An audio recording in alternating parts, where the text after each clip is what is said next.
defense policies of a dozen or more nations at the heart of our continent, including Poland. And that is something the UK and our allies could never accept. And it is because of the implications of what is happening in Ukraine, as well as the sheer horror, that the UK has worked side by side with the European Union and the United States to devise the biggest package of sanctions ever imposed on Russia, and one of the biggest packages of sanctions of all times. And I'm grateful to for the determination of President Biden and President Ursula von der Leyen. Our efforts have intensified to the point where the ruble collapsed, or virtually collapsed, yesterday, even though Russia's central bank doubled its interest rate. Now we will do more with our friends to exclude Russian banks from the SWIFT system, freeze their assets, and restrict trade. And we will go further in our efforts to sanction those who are close to the Putin regime. We're now taking further steps to whip aside the veil of anonymity and freeze their assets. But I must emphasize that we are not motivated by any hostility towards Russia or the Russians, quite the reverse. All our hearts ache for the Russian soldiers sent to die in this futile venture. We all grieve with their parents. Only a few weeks ago, 4 weeks ago, I visited St. Sophia's Cathedral in Kiev, which has survived every invader since Yaroslav the Wise built its granite walls nearly 1,000 years ago. It's modeled on Hagia Sophia in Constantinople, which was then the capital of Christendom. How tragic, how incredible, how inexplicable that the cradle of Slavic civilization and Eastern Orthodoxy should now be within the range of Russian guns. As I speak, a column of tanks and armored vehicles, 25 miles long, is grinding south towards the golden domes of this ancient European capital, a city of nearly 3 million innocent people who have done nothing to deserve the carnage that Putin is unleashing in their country. No wonder the Kremlin-controlled media refuses to tell the Russian people that their soldiers are attacking Kiev. No wonder they spin a tissue of lies and claim that Russia is merely conducting a special operation in the Donbass. Russia is a great country and civilization, and we will never forget her sacrifice in the struggle against fascism side by side with ourselves. We must emphasize every day that it is Putin's regime which is exacting from its own people an unacceptable cost for an unnecessary war, a war of choice that should end as soon as possible. And to ensure that Putin's venture in Ukraine fails, we must get over that key point, that this is not Russia's war, not the Russian people's war. This is Putin's war, and that's been increasingly obvious from everything that he has said and written in the last year. The UK, our government, first considered sending weapons to our Ukrainian friends because we read Putin's semi-mystical essay on the future of Ukraine, amounting to a manifesto for imperial expansion. That's why in January we sent 2,000 anti-tank missiles. Now, more than 25 nations are prepared to send defensive lethal aid in support of the principle of a country's right to protect itself. And I thank Chancellor Scholz of Germany for his speech, which I believe was of world historical significance. We should recognize the gravity of Germany's latest decisions, which have arisen from Putin's aggression. When I spoke to President Biden and fellow leaders last night, we focused on the humanitarian emergency that is now beginning. Putin's invasion has already forced hundreds of thousands of people to flee their homes, and we must prepare for an even larger outflow, perhaps numbered in the millions. Putin has already welcomed many thousands of refugees Poland has already welcomed many thousands of refugees with compassion and practical help. And the UK will provide up to £220 million of emergency and humanitarian aid for Ukraine. And I've placed 1,000 troops on standby to help the humanitarian response in neighbouring countries, including in Poland. Many people in Britain will, of course, want to help Ukrainian refugees. So we will make it easier for Ukrainians already living in the UK to bring their relatives to our country. And though the numbers are hard to calculate, they could be more than 200,000. And if the worst happens, and President Zelensky's government is no longer able to function in Kiev, we must prepare to support them whatever happens in the weeks ahead.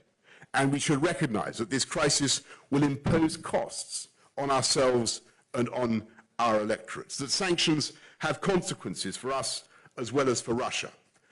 And no step is free from risk. And whatever the difficulties ahead, and they may be considerable, this is now the moment for Europe to do something that is long overdue, and that is finally to wean ourselves off dependence on Russian oil and gas, and in the long term, reduce our reliance on fossil fuels from any source at all. All of us must proceed with wisdom and care and moderation. We have a duty to ensure that this crisis does not spread any further. But if we are to have any chance of ending this nightmare, then Putin must understand that his savagery will be met with unrelenting economic pressure, and that the West will be united in supporting Ukraine, and that we are ready for a prolonged crisis.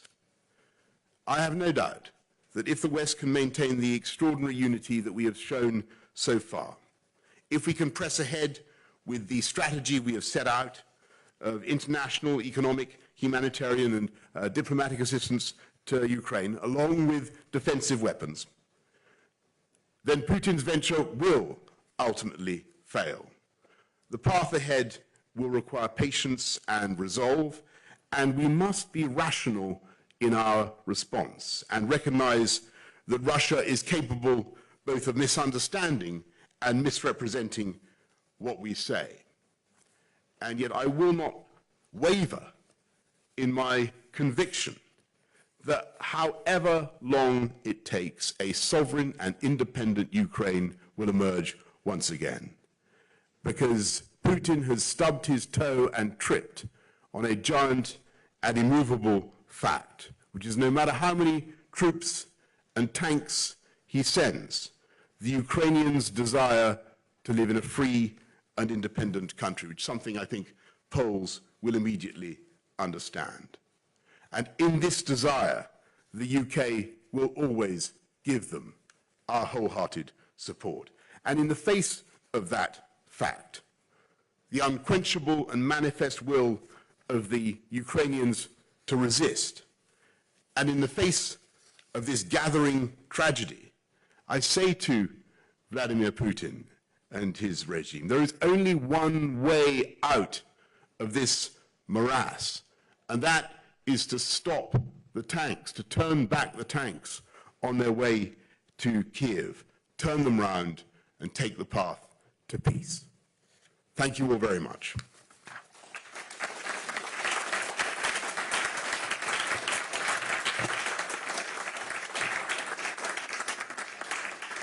We're going to go now to some questions from the media. I'm going to go first to Raghi Omar. My TV, Raghi. Thank you very much, Prime Minister. I'd like to ask about your description of Vladimir Putin's tactics in Ukraine, particularly with regard to civilian casualties. It's not just the bombardment of built-up areas. We're now seeing use of weapons such as cluster bombs and multiple rocket launchers in civilian areas. Do you think that it is approaching a situation now where that can be described as a war crime, and should it be designated as such? Secondly, I'd like to ask you about policy with regard to refugees. 500,000, I think, have fled in the last 6 days, over half of those taken in and welcomed by Poland. You said that we're going to ease in the UK the ability of Ukrainians living there to bring relatives. Shouldn't we go much further, and isn't this the time to go much further, given the situation on the ground? Thank you. Thanks very much, Raggy. So first of all, on Putin's tactics, there's no doubt that he's already using barbaric tactics, bombing civilian areas. I've seen the reports about cluster bombs and thermobaric weapons. They will, of course, have to be verified. But I think that everybody involved in the Russian onslaught should understand that all this will be collated in evidence to be used at a future time in what could be proceedings before the International Criminal Court. I hope people understand that. If you're going to use illegal weapons against innocent civilians, you're going to be brought to the bar of history, or rather to the International Criminal Court before then. And I hope that he gets that. As for the humanitarian crisis and what we in the UK can do, we have always had a tradition of welcoming people in large numbers from crisis areas, from war zones. So what we're going to do is we're extending the family scheme so that actually very considerable numbers would be eligible, as I set out earlier. You could be talking about a couple of 100,000, maybe more. Additionally, we're going to have a humanitarian scheme, and then a scheme by which UK companies and citizens can sponsor individual Ukrainians to come to the UK. So we're doing exactly what the UNHCR is asking us to do, and we will be in the forefront of helping the humanitarian crisis. We're out here in Poland trying to help our Polish friends deal with the immediate effects, and the UK has always done a huge amount. Don't forget what we did, for instance, with the Afghan refugees under op pitting and other operations, as well as the British nationals in Hong Kong, just in my own time as Prime Minister, and we will do it again. Next question, please, from now you're going to have to forgive me. Do I say Jędrzej Bilecki? Yes, that's me. Jędrzej, how are you? Great. I'm working for Rzeczpospolita. That's the daily here. Prime Minister, you said that the only way to come out of this crisis, this war, is for Putin to withdraw from Ukraine, but of course he's not going to do it for the moment. Do you have an idea of a compromise here? President Zelensky himself mentioned the neutrality of Ukraine, but obviously this would mean that Putin won. So do you have a vision for ending this war? And secondly, you said that you could impose further sanctions like the US and the EU could do as well. Do you think that this could lead finally to the fall of the Putin regime in Russia itself? Thank you. Thanks very much, Jędrzej. Well, look, first of all, I think what everybody in the international community must recognize is that the outcome is something that the Ukrainians themselves have got to will and to desire. And it's for them to decide the future of their country, not for people to fix it over the heads of the Ukrainians. If there's a way forward that they can envisage, then of course the UK would be supportive of that. But I have to say that looking at things now, it's very hard to see how Vladimir Putin can be cast as a valid interlocutor, given what he has done. That's the problem we face. Yes, I'm all in favor of negotiation. Yes, I'm all in favor of finding a solution. But how can you negotiate with somebody whose tanks are rolling towards Kiev and who is bombing innocent civilians? I think it's impossible at the moment, and I think that is the reality. And on your second question, no, I think the answer is that this is not about events in Russia. This is about Ukraine. This is about protecting the people of Ukraine and doing everything we can together to allow them to defend themselves and to have a sovereign, independent Ukraine. And that's why we've got the package of sanctions that we have. That's why we're willing, if necessary, and I think it will be necessary, to go further. And I think you asked what kinds of ways could we go further. There is plainly more to be done on SWIFT. We can tighten up yet further on SWIFT. Even though it's had a dramatic effect already, I think we do need to go further.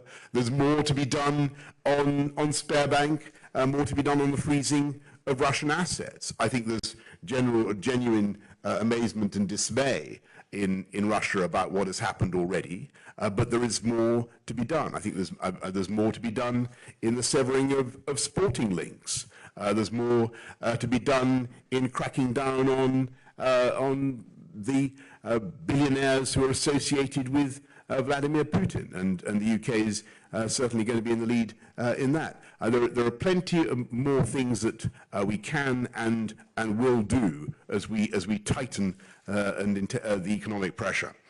Thank you. Geraldine Scott from PA. You can certainly ask a question from Ukraine, but can I go first to Geraldine Scott from PA, who's... Well, come on, you can definitely have a question as far as I'm concerned. Go on. Thank you. You've repeatedly said that Putin must fail, but what does that really look like? And is it really achievable? You've spoken about this being, a protracted conflict. How long are we looking at? You also spoke about the financial hit that the British public will take. How much should they be steeling themselves for this? And finally, you're a father, Prime Minister. What did the front pages make you feel this morning with the pictures of the children that have died in this conflict?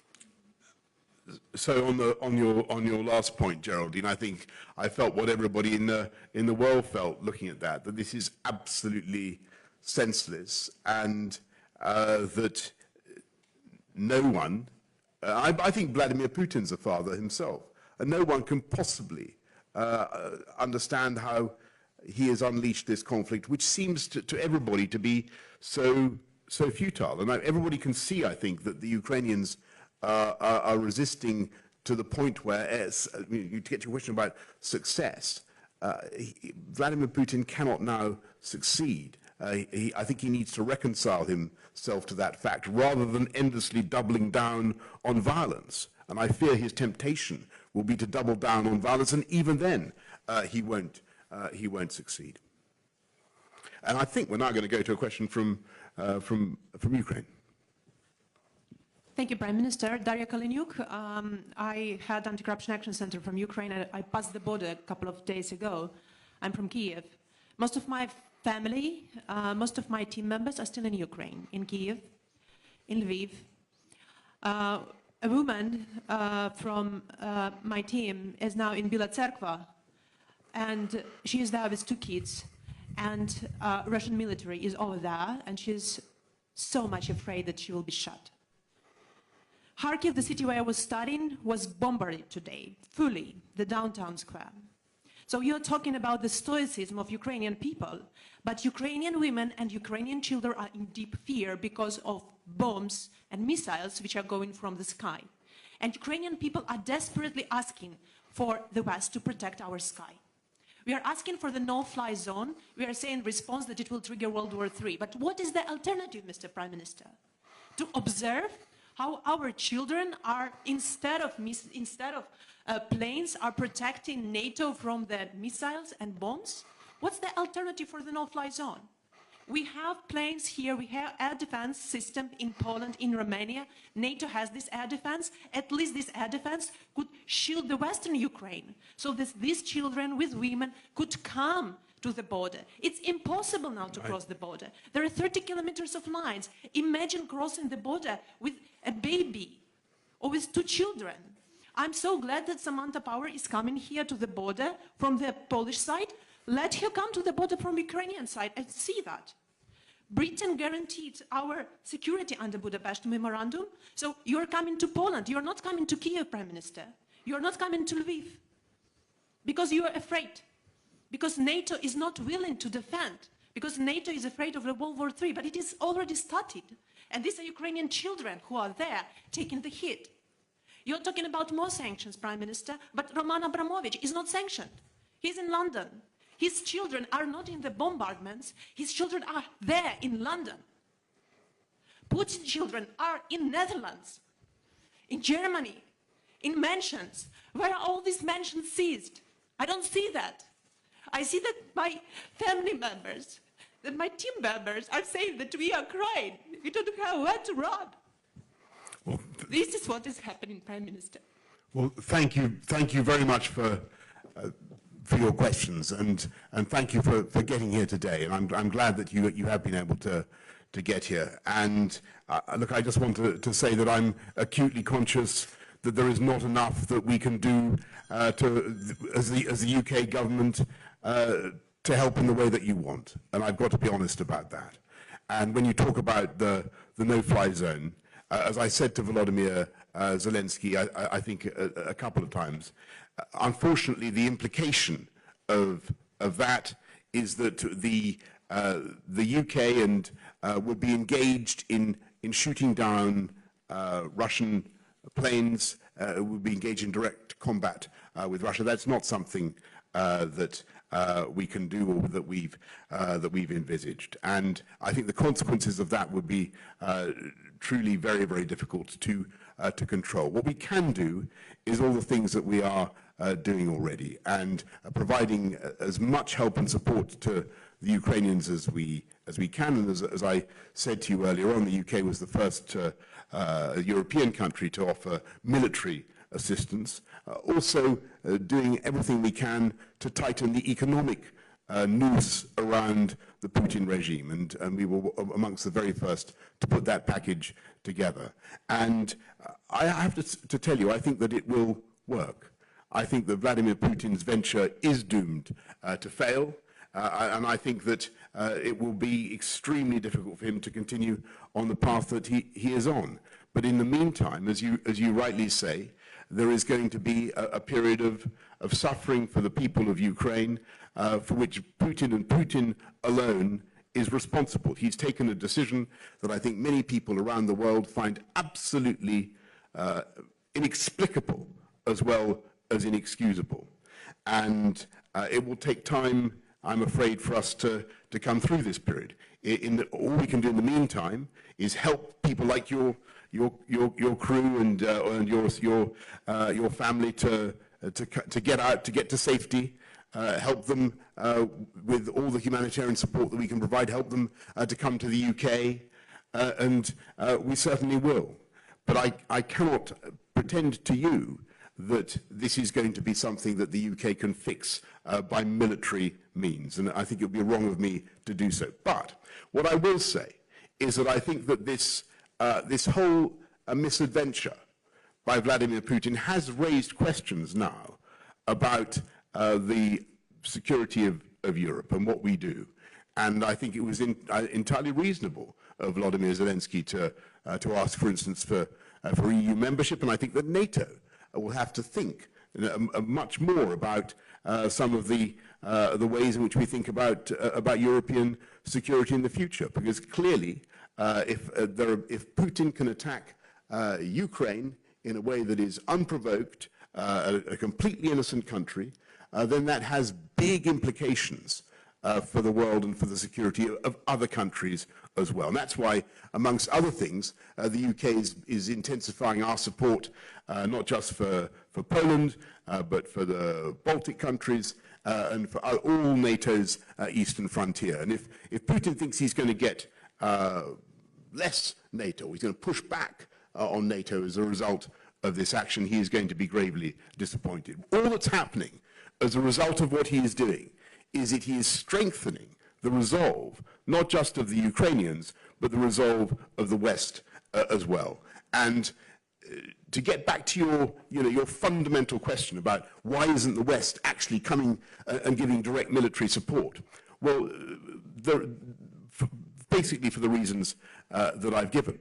But I think you will also accept that the crisis, the tragic crisis of the Ukrainians is moving governments and peoples, think of the Germans, think of the EU, to do things that would hitherto have been unthinkable.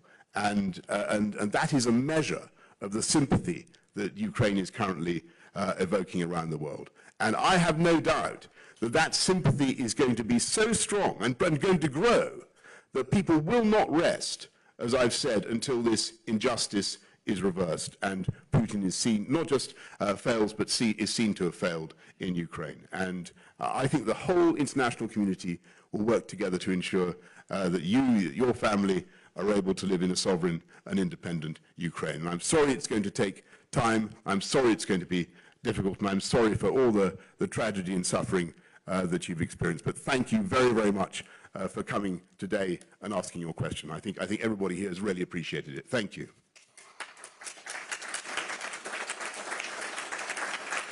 Okay. Okay, folks. Thank you. Thank you.